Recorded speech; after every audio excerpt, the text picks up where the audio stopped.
Coucou tout le monde, j'espère que vous allez bien. Nous sommes le 4 décembre, le jour où je tourne cette vidéo.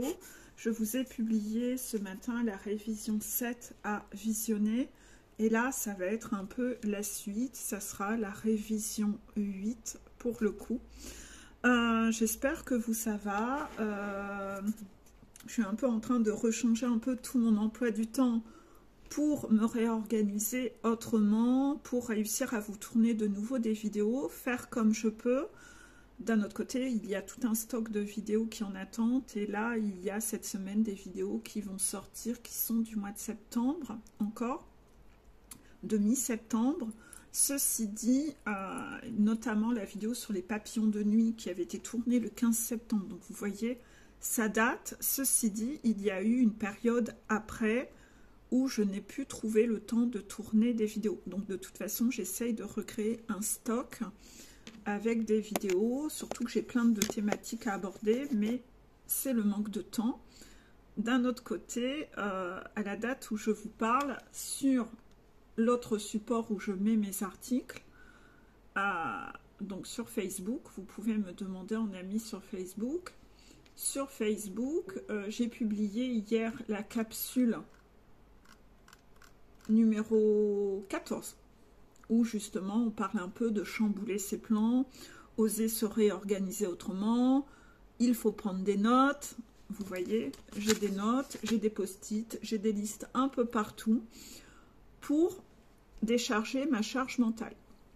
Ce matin, quand je me suis levée, j'ai senti qu'il y avait plein de choses à faire. Tout de suite, j'ai pris un crayon. Allez, j'ai noté pour retrouver une sorte de calme intérieur.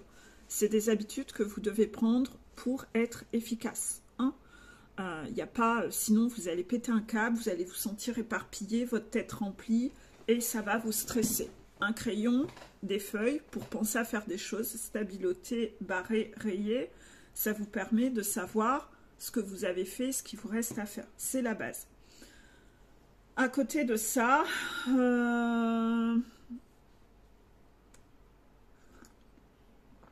la vidéo qui... Enfin, Jérémy Beck a ressorti les vidéos du mois de décembre. Nous sommes le 4 au moment où je tourne ça. Pensez à aller regarder la vidéo qui vous concerne personnellement. Jérémy Beck est toujours très... ses messages sont toujours très clairs et il y a du développement personnel dedans. C'est pour ça que je vous conseille d'aller le regarder, car vraiment, bien qu'il soit... semble-t-il jeune, je ne sais pas du tout quel âge il a, ces messages sont très pertinents et donnent à cogiter. Ils sont pleins de sagesse. On sent que c'est une vieille âme. Contraction. Les vidéos guidances, toutes pourraves, celles-là, évitez de les regarder. Les guides m'ont fait tourner une vidéo sur cette thématique-là, en parlant un peu de certains titres accrocheurs, où cette vidéo va, enfin je pense que cette vidéo va apparaître pendant le mois de décembre, quand j'en ai aucune idée, elle est dans le stock, mais là aussi on est dans le portail de la cohérence, soyez cohérents, vous regardez des vidéos qui, ça n'est pas du tout cohérent que vous alliez regarder ces vidéos-là, c'est pas en adéquation avec vos valeurs, vous faites des choses encore incohérentes. Attention à vos incohérences de qu'est-ce que vous regardez, voilà. Est-ce que vous cherchez à vous transformer, à travailler, ou est-ce que vous regardez des vidéos qui n'ont ni queue ni tête, où il n'y a aucune logique à aller regarder ça, il n'y a pas de cohérence dans vos actes. Voilà. Donc ça, c'est le premier message que j'avais à vous délivrer. La vidéo que je vais vous mettre en révision aujourd'hui, ici en dessous, c'est une vidéo... que j'ai revisionné ce matin, je crois, dans la salle de bain. Cette vidéo, il faudra en faire une écoute assez large. Il faudra en faire une écoute assez large. Dans cette vidéo, limite, vous allez devoir peut-être écouter mon introduction, aller écouter cette vidéo, et revenir écouter cette introduction. Parce qu'à mon avis, vous n'allez pas tout comprendre si vous regardez sans avoir revu l'autre vidéo. Cette vidéo, dont on parle, il y a un extrait d'un livre qui est relaté, et cet extrait du livre relate un rapport entre un parent et un enfant, avec une notion de blessure, d'abandon. Mais il ne faut pas comprendre et écouter cette vidéo avec une oreille. Donc, c'est là-dessus où on me demande d'insister. Cette vidéo, on est bien d'accord, c'est une vidéo que j'ai publiée il y a un certain temps. Si, à l'époque, quand vous l'avez écoutée avec une mauvaise écoute, c'est-à-dire avec une écoute filtrée par vos peurs, parce que vous-même, dans votre côté parental, vous êtes nourri par des peurs et de la culpabilité à l'idée, entre guillemets, d'abandonner un enfant. Donc, genre, vous avez peur de divorcer parce que vous serez en garde alternée et non plus en garde 100%. Si vous avez ce genre de peur à l'intérieur de vous, vous auriez pu, lors de la première écoute de cette vidéo à l'époque, je crois que c'est une vidéo qui a été publiée il y a 8 mois, j'avais vu, vous auriez pu écouter cette vidéo en n'ayant rien compris au message de la vidéo. C'est-à-dire, vous l'avez peut-être écouté avec votre serpent qui est venu réappuyer sur vos peurs de « t'as vu, dans la vidéo, on dit que, et dans ce livre, l'enfant en veut à sa mère, etc. » Et vous, alors que ce n'était pas du tout le message de la vidéo, grosse contraction, vous ne l'avez pas du tout écouté avec la bonne oreille. Vous n'avez pas écouté tout ce qui a été expliqué après l'extrait du livre, et vous êtes reparti dans vos peurs, et vous êtes reparti figé dans vos peurs de « je ne peux pas divorcer par rapport à mes enfants, ce n'est pas bien », voilà. Il y a visiblement des personnes parmi vous qui ont fait cette écoute avec la peur, et finalement vous n'avez pas écouté la vidéo. En effet, cette vidéo était là pour vous faire passer un message où on vous disait que dans cette vidéo, il fallait faire un parallèle. L'enfant, c'était en réalité le chaser. Et le parent, c'était en réalité le runner. Et tout ça est expliqué en deuxième partie de la vidéo. C'est cette notion d'abandon.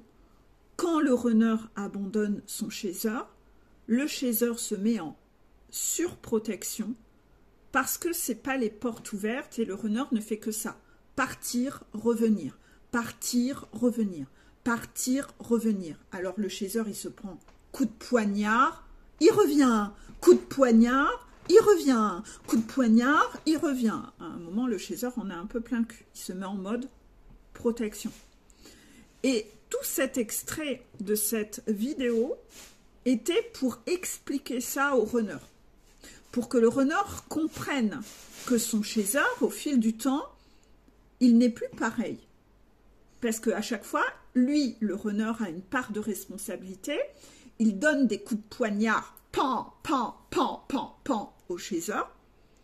Inévitablement, le chaser perd de sa merveille, perd de son pétillant, perd de son éclat, parce que le chaser, il se prend des coups de poignard sans arrêt. Et cette vidéo était là pour expliquer comment agit la blessure d'abandon sur une personne et un être humain. Les runners, à l'époque, quand ils ont écouté cette vidéo, ils ne l'ont pas écouté en intégrant le chaser là-dedans. Ils ont encore refoutu le chaser comme une boulette de papier à la poubelle et ils se sont refocalisés sur leur peur avec leur enfant. Une fois de plus, les runners ont refait passer leur chaser tout en bas de la liste et ils n'ont rien écouté à la vidéo, ils sont repartis pétrifiés dans leur peur parce que le serpent fourbe dans l'oreille a réussi de nouveau à les manipuler en disant « T'as bien entendu ?» Voilà, le le serpent à l'intérieur du runner, c'est une merveilleuse tierce qui cherche à éloigner le runner du chaser. Et il y arrive parfaitement bien, en susurrant à l'oreille à chaque écoute de vidéo des messages de merde pour venir réappuyer sur les peurs du runner, pour que le runner reste pétrifié et ne monte pas la montagne et n'enclenche pas les actions, qu'il ne passe pas l'action, qu'il ne touille pas avec sa cuillère son café. Hein? Non, il passe jamais à l'action, le runner. Il est pétrifié dans ses peurs. Ainsi, déjà, écoutez mieux cette vidéo et écoutez réellement le message. Apprenez à avoir une écoute attentive. Peut-être que dans cette nouvelle écoute de cette vidéo, cette fois-ci, vous entendrez l'intégralité du message. Ce n'est pas le seul message dans cette vidéo. En effet, dans cette vidéo, il y avait un deuxième message. Donc j'ai pris des notes parce que j'avais peur d'oublier. Dans le cas où le runner se sépare de la karmika, il y a des runners, donc moi je vois ça en coaching. Je vois régulièrement cette anecdote. C'est un peu typique et cyclique. Le runner en coaching avec moi, quand il se sépare de sa karmika, si la karmika ne rampe pas devant lui et ne le retient pas, ne cherche pas à lui courir après, ou quand la karmika va de nouveau refaire sa vie, rencontrer quelqu'un, retrouver des activités, retrouver sa joie, le runner ne le vit pas super bien. Il peut être jaloux, il peut être dégoûté que sa karmika lui court pas après, et ça peut réattiser à l'intérieur du runner ce côté un peu prédateur du « suis-moi, je te fuis, fuis-moi, je te suis ». C'est la faille narcissique du runner qui ne supporte pas de ne pas être le centre du monde de la personne qu'il vient de quitter. Et là, il peut se mettre à mélanger toutes ses émotions à l'intérieur de lui, à se demander si finalement, est-ce qu'il était encore amoureux de karmika? S'il est jaloux qu'elle côtoie quelqu'un, c'est peut-être le signe qu'il l'aimait encore, c'est peut-être le signe qu'il faut retourner la récupérer. Ce qui est un peu dangereux. Car en effet, nous savons que les pervers narcissiques aiment trianguler. Je vous ai mis beaucoup de stories déjà sur ce sujet. Et les pervers narcissiques vont aimer faire rentrer quelqu'un pour rendre jaloux la personne et la faire revenir. Donc si la karmika, elle joue à ça, et que le runner tombe dans le piège, encore une fois, les tierces ont gagné et le runner est reparti dans sa vie d'avant à cause de sa faille narcissique. Quand un runner est en coaching, j'explique un peu tout ça à mon runner en coaching. Je lui explique, ce n'est pas de l'amour, c'est juste ton ego qui en prend un coup. C'est ce côté narcissique qui est un peu vexé, tu es un peu vexé comme un pou, que ta karmika ou ton karmiko refasse sa vie. Mais c'est malsain, car tu ne l'aimes plus depuis déjà longtemps, et pourquoi voudrais-tu l'empêcher de refaire sa vie? Au moins tu as la paix, tu sais, tu es soulagé de cette culpabilité que cette personne refait sa vie, elle n'est plus focus sur toi. Quand tu culpabilisais de la quitter, tu étais en souffrance. Maintenant que cette personne refait sa vie, ça te fait chier. En fait, ça va jamais. Tu n'es jamais heureux. Tu ne peux pas être satisfait. Tu ne pourras jamais être heureux dans la vie en restant dans ces mécanismes toxiques où tu aimerais que tout le monde soit à tes pieds. sans toi donner à la hauteur de ces gens-là. Tu ne veux pas leur donner, tu ne veux pas les traiter comme il se doit, mais tu aimerais que eux soient toujours en train d'être à tes pieds. C'est extrêmement laid, c'est très narcissique. Et ça, c'est pas OK. Ceci dit, n'oubliez pas, runner, que vos guides vous observent et que vos guides voient ce que vous pensez dans votre tête. Donc si, runner, au moment où la karmika enclenche un autre chemin ou reprend goût à la vie, toi tu le vis mal, déjà tes guides à toi, runner, ne vont pas spécialement apprécier le truc, parce qu'ils vont se dire, tu es encore en train de regarder en arrière alors que tes guides à toi veulent que tu retournes avec ta chaser. Là, tu es en train d'en regarder une autre. Tes guides à toi ne sont pas contents. Les guides de la karmika ne sont pas plus contents, forte contraction, parce que le runner est en train d'empêcher la karmika d'avancer dans son chemin de vie.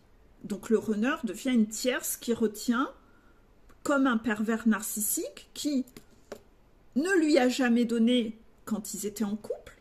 Leur couple ne fonctionne pas. Cette karmika peut enfin refaire sa vie et ses guides ne veulent que ça. Et le runner essaye de la rattraper pour la ramener dans leur couple qui n'a jamais fonctionné. Elle retrouve cette lumière où elle peut enfin être heureuse avec quelqu'un et le runner veut de nouveau l'éteindre avec lui dans leur couple qui ne fonctionne pas, juste pour sa faille narcissique. Parce qu'il a un ego mal placé, parce qu'il est vexé comme un pou, à l'idée qu'il n'est pas le centre du monde. C'est extrêmement laid, c'est pas ça l'amour. Et le runner doit quand même apprendre ce qu'est réellement l'amour. C'est pas ça de l'amour. C'est pas de l'attachement, vouloir posséder sans donner, parce que le runner sait pertinemment qu'il n'aime pas karmika. Et c'est un énorme manque de respect. Et là, les guides de la karmika n'apprécient pas du tout. Mais le pire du pire, je pense que le pire du pire, c'est les guides de la chaser qui sont en furie. N'oublions pas que dans les coulisses, les guides du chaser et le guide du runner travaillent main dans la main pour tenter de les rapprocher, de leur faire travailler ce qui n'est pas OK et ce qui pourrait abîmer l'autre.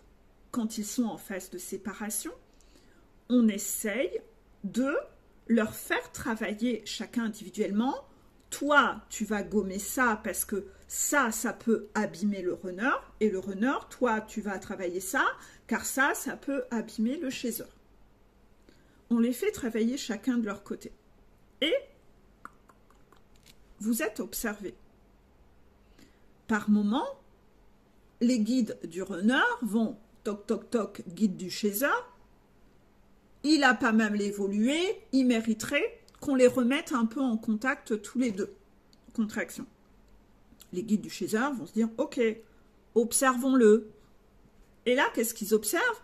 Que le gars, il est encore en train de regarder que karmika refait sa vie avec quelqu'un, que le runner, il vibre la jalousie à l'intérieur. Les guides du chaser vont se dire, c'est ça votre zozio? Il est absolument pas fiable, il n'est pas solide, il est toujours en train de regarder plusieurs nénettes à la fois, dossier refusé, il n'est pas prêt votre zozio, qu'il aille se faire foutre, ma chaser mérite mieux que ce gars qui n'est pas fiable, qui n'est pas solide. Et là, rassemblement des deux? Absolument pas. Le runner n'est absolument pas OK. Le runner n'a pas le droit de regarder plusieurs nanas en simultané. Il doit être fiable, il doit savoir ce qu'il veut à l'intérieur, il doit être solide. Il ne peut plus jouer sur plusieurs tableaux. Et comme ce qu'il pense et tout ce qu'il fait est vu et observé, il ne peut rien cacher. Tout est vu.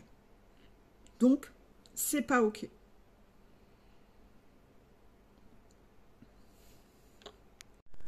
dans cette vidéo, parce qu'il y a beaucoup de messages dans cette vidéo, et déjà, il y a ce message-là à comprendre. Le deuxième message qu'il y a à comprendre, c'est que quand le runner se casse tout le temps de la vie du chaser, il ne peut pas non plus en vouloir à la chaser de, au bout d'un moment, refaire sa vie, d'être heureuse et de retrouver le sourire. Si, quand il la voit sourire, il se dit « Ah, c'est bien le signe qu'elle ne m'aimait pas », il va devoir endosser la responsabilité qu'il n'a fait que niquer la relation du début à la fin, en refusant de donner à la chaser. Donc au bout d'un moment, la chaser, elle ne va pas vivre sur son paillasson devant sa maison et le supplier de vouloir lui faire une place dans sa vie. Il n'a jamais voulu donner une place dans sa vie à la chaser. Les runners qui m'écoutent, faites-vous une introspection. Prenez un crayon. Essayez de vous rappeler votre histoire depuis le début avec votre chaser. Essayez de vous rappeler votre histoire et essayez de vous rappeler tous les messages que vous lui avez donnés ou envoyés par vos actes et mettez-vous à la place du chaser. Vous pensez que dans la liste de vos priorités, vous lui avez donné pour message qu'elle était où dans votre liste de priorités. Essayez de vous remémorer. En général, rappelez-vous, tout passait avant votre chaser.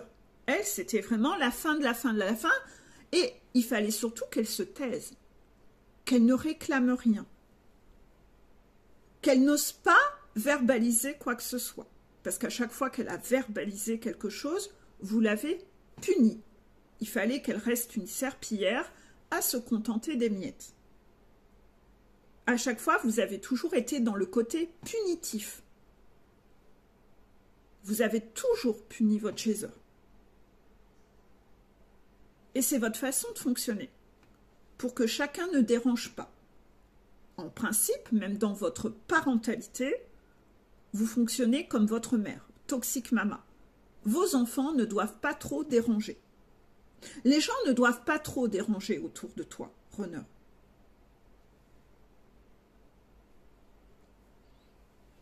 Et la communication n'existe pas dans ton monde.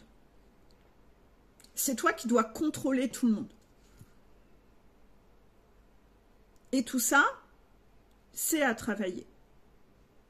Tu ne sais pas donner correctement aux gens. Et tu as un transgénérationnel à couper, une duplication que tu as de Toxic Mama, de ta famille, qui est à casser. Tu dois prouver que tu as cassé ce transgénérationnel.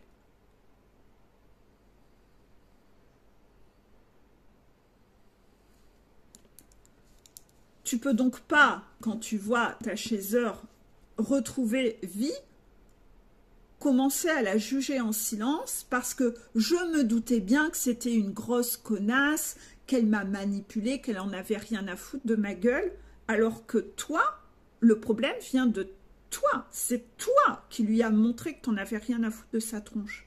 Elle a été prête à faire beaucoup de choses pour toi. Donc quand en plus tu te mets à la juger en silence parce qu'elle ose retrouver vie en elle, tu as quand même un mode de fonctionnement envers les femmes qui est extrêmement toxique. Et tu ne peux pas te victimiser et dire que reporter à chaque fois la faute sur les autres. Tu as un problème avec les femmes. Tu ne respectes pas les femmes. Tu ne leur donnes pas de place. C'est toi qui es le patron. C'est toi qui décides. Tu décides à leur place. Tu as décidé à la place de Karmika que c'était mieux pour elle de rester avec elle en la trompant sans le lui dire. Je ne suis pas sûre qu'elle soit totalement d'accord avec cette théorie dans sa vie, mais tu ne lui as pas demandé son avis.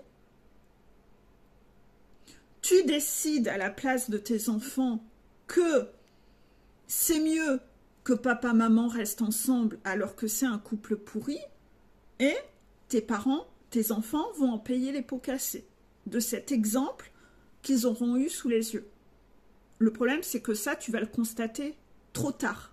Parce il va falloir qu'ils deviennent adultes et que vous constatiez le fiasco de leur vie sentimentale. Et à côté de ça, ta chaiseur, alors elle, c'est la poubelle. C'est la dernière des dernières en bas de la liste. Et elle, c'est juste une poupée qu'elle ne vienne pas ouvrir la bouche. Elle, de toute façon, si elle ose ouvrir la bouche, tu vas bien lui rappeler qu'elle n'a pas grande place dans ta vie et que tu as mieux à foutre. On va arriver aux fêtes de fin d'année. C'est des choses que j'ai déjà expliquées les années précédentes. Le runner, au moment des fêtes de fin d'année, il rappelle bien la chaiseur que je ne vais pas te souhaiter joyeux Noël. Joyeux Noël, c'est la famille. Toi, tu n'es pas la famille. Pas la bonne année, c'est sûrement la dernière à qui lui souhaitera. Il dira que il a fait la fête avec Karmika, ils ont dansé toute la nuit, c'était génial, voilà. Ou il l'emmènera en voyage je ne sais où, il dira que c'était merveilleux. L'anniversaire, il a autre chose à foutre. La chaiseur a des drames dans sa vie, il est occupé, il est en vacances avec Karmika, il a mieux à foutre. Regardez votre façon de montrer comment vous tenez aux gens. Il y a quand même un énorme problème. Ceci dit, le constat qui a été fait après le portail du jugement, c'est que vous continuez à ne pas regarder la responsabilité de vos actes. Et dans ce portail de la cohérence, vous avez plutôt intérêt à travailler la responsabilité de vos actes, parce qu'il n'y a rien de cohérent dans votre façon de cogiter et d'analyser les choses. Vous êtes tellement névrosé à vous victimiser que vous ne regardez même pas la responsabilité de tout ce que vous faites. Et si vous ne la regardez pas en face, vous continuez à semer les mauvaises graines. Parce que vous n'endossez toujours pas la responsabilité de vos actes. Donc ça, moi en coaching avec les runners, on y travaille. Mais un runner qui ne fait pas de coaching, je ne vois même pas comment il peut réussir. Je ne vois même pas. Parce que les runners, je dois toujours aller les ramener à leur ramener la réalité. Parce qu'à chaque fois, ils analysent tout à l'inverse. Alors, un runner qui ne fait pas de coaching, je me dis, je ne vois pas comment il peut s'en sortir. Je vois pas. Je vois pas. Quand je vois à quel point c'est compliqué pour un runner de comprendre, il analyse tout à l'inverse. Donc, quand il n'y a pas quelqu'un comme ça qui lui fait voir la réalité, pour moi, là, de tout ce que je vois, j'en suis venue à un état où il m'arrive très régulièrement, après des journées de coaching avec les runners, c'est de dire au guide, mais personnellement, un runner qui ne fait pas de coaching, pour moi, il est perdu. J'y crois plus, en fait.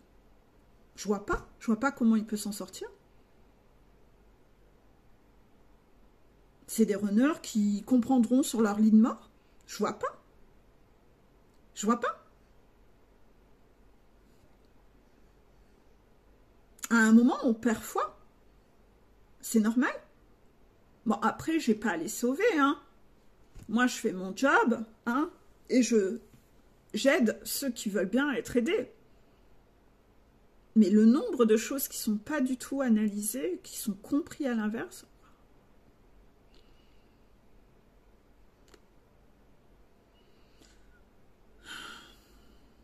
je pense pas que les runners vont oser témoigner en dessous parce que je pense qu'ils veulent rester anonymes.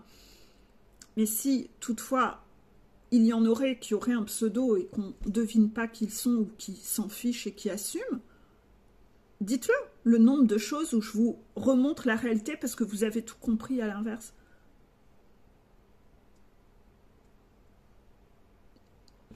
Dans cette fameuse vidéo à réviser, il y a un dernier message, c'est celui qui ne répond pas au message. Voilà, vous avez un truc à comprendre sur celui qui ne répond pas au message, celui qui casse toujours la conversation en plein milieu. Le ghosting.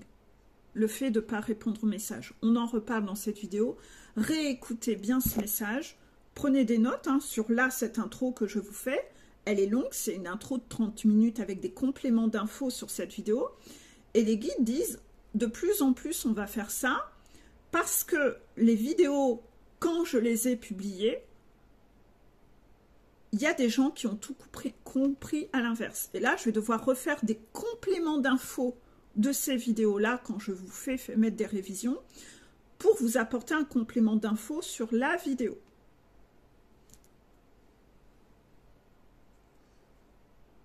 C'est dommage. C'est dommage.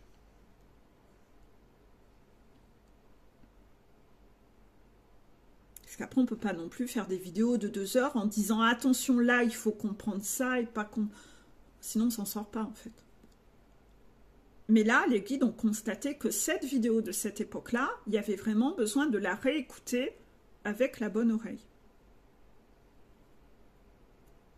Je vous laisse réécouter cette vidéo. Bon visionnage, bonne révision. Je vous fais des bisous. Et je vous dis à bientôt. Voilà. Gros bisous à vous.